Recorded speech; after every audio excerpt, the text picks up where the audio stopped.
my favorite part. We'll take a nice long piece. Oh, gosh, man. Dang it, because it does turn pink.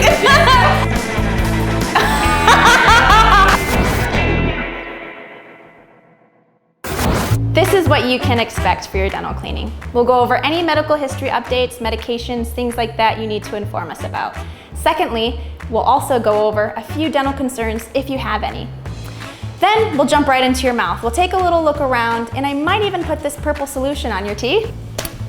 That highlights the bacteria so I can visually see it and also show it to you as well. After we highlight the bacteria with that purple solution, I'll be jumping right to my best friend, the airflow. This tip uses water and this special powder to go kill the bacteria as well as removing stain from the tooth surface.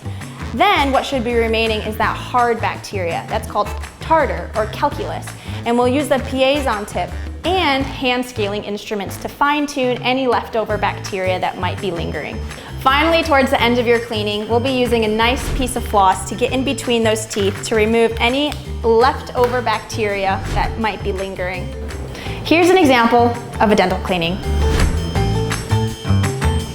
Keep in mind, you should have a dental cleaning at least every 6 months. I look forward to seeing you for your next dental treatment here at Micris Dental Clinic.